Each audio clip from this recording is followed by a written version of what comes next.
So I customised my bag. I customised my big rucksack, but obviously while I'm kind of holed up and my leg's healing, you know, I can't carry a big rucksack around with me, so I've got to carry this little backpack, so I decided to customise that as well.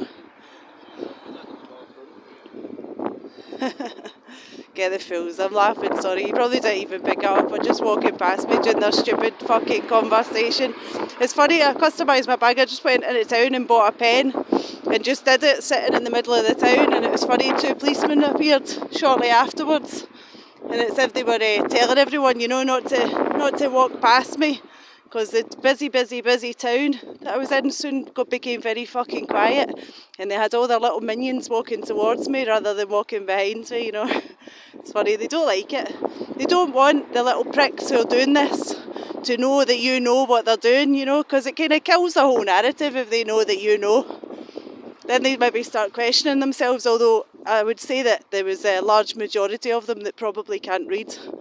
And there's also the majority of them with no kind of morals anyway, so it doesn't bother them. You know, they sleep very well at night. They get a real kick out of doing this because they're just evil, nasty people.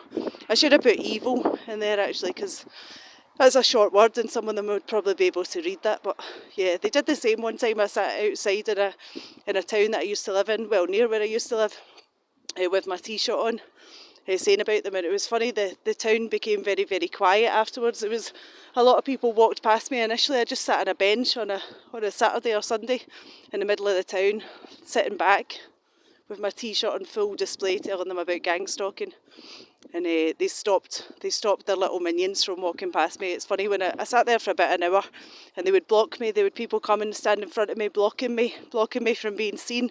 There's a guy threw down pigeon food or bird food in front of me so all the pigeons would come down, all the seagulls.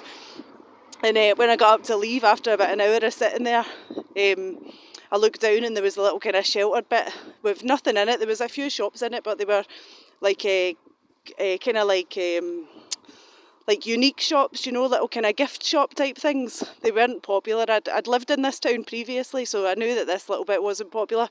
And as I got back up to leave and I walked past this little covered kind of arcade area, there was about 50 people all stood still under the cover of this, you know. It's like they've been told to wait there. Don't walk past her. Don't walk past her and see what's written on her t-shirt. We don't want them to know that she knows. We don't want them to have some kind of moral conscience about what it is that we're doing. It's very funny, you know.